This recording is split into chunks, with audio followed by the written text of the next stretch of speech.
आदरणीय साथियों नमस्कार, आपका स्वागत है, अभिनंदन है अपने चैनल विधिक ज्ञान चर्चा में। मैं आर.एस. धीमान एडवोकेट। साथियों, आज का हमारा टॉपिक है, आज का विषय नहीं, आज हम चर्चा करेंगे उत्तर प्रदेश राजस्व संहिता 2006 की धारा 15 के संबंध में। उत्तर प्रदेश राजस्व संहिता 2006 की धारा 15 में नायब तहसीलदार के अधिकारों एवं कर्तव्यों के संबंध में है।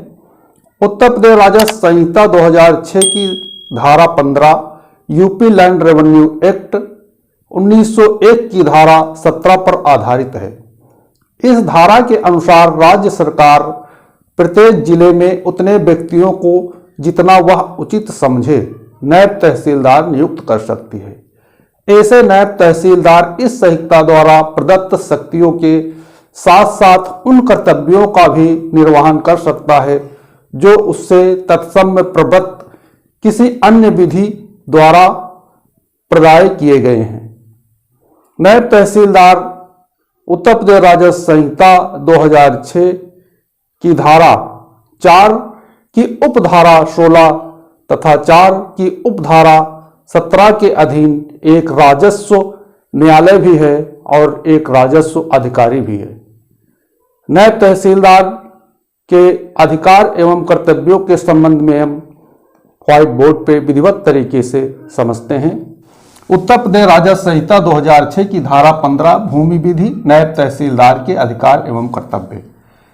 तो साथियों, इसमें बताया गया है कि राज्य सरकार प्रत्येक जिले में उतने व्यक्तियों को जितना वह उचित समझे नायब तहसीलदार नियुक्त कर सकती है। कहने का मतलब है कि राज्य सरकार उतने ही व्यक्तियों को जिले में नायब तहसीलदार के पद पर नियुक्त कर सकती है जितना वह उचित समझे।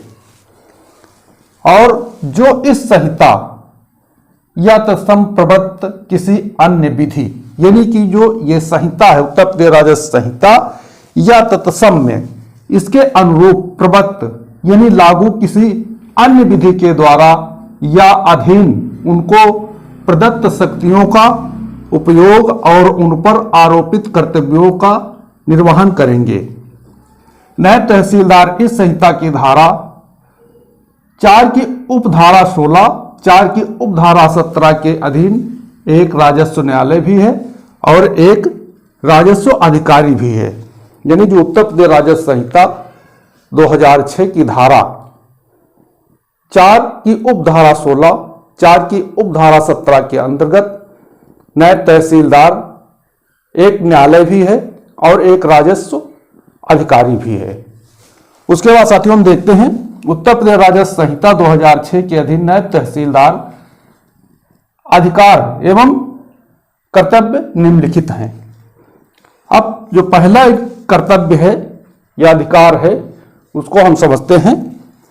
जब किसी लेखपाल के क्षेत्र में किसी सीमा चिन्ह को नष्ट किया जाए, हटाया जाए अथवा उसे क्षति पहुंचाई जाए तो लेखपाल उसकी रिपोर्ट नायब तहसीलदार को प्रस्तुत करेगा और नायब तहसीलदार आवश्यक जांच करके अपनी संस्तुति उप जिलाधिकारी को प्रस्तुत करेगा।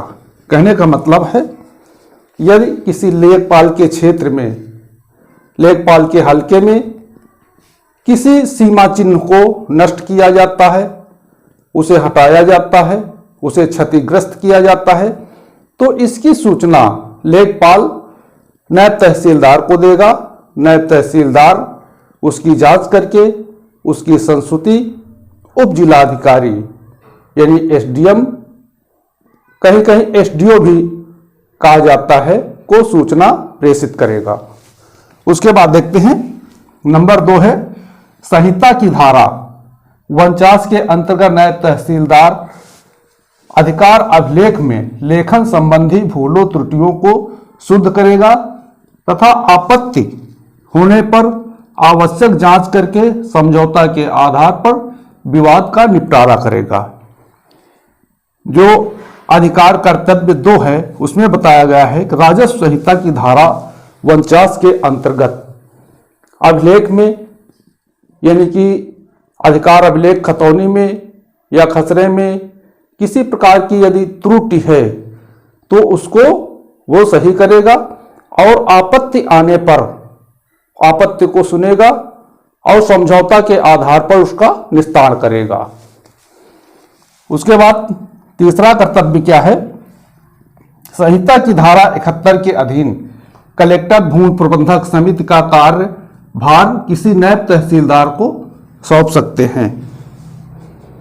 जो कलेक्टर है, जिलाधिकारी जिसे कहते हैं, यदि गांव पंचायत में भूमि प्रबंधक समिति कोई कार्य करती है, जैसे कि आवंटन का कार्य है, इस प्रकार का यदि कोई कार्य करती है, तो उसका कार्यभार कलेक्टर द्वारा नायब तहसीलदार को सौंपा जा सकता है।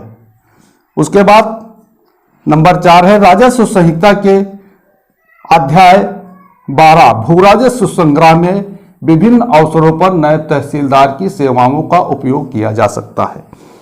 यानी कि उत्तर प्रदेश राजस्व संहिता 2006 के अध्याय 12 में राजस्व संग्रह के संबंध में है कि जो लगान या भू राजस्व की वसूली होती है, उसमें भी कार्य नायब तहसीलदार को सौंपा जा सकता है।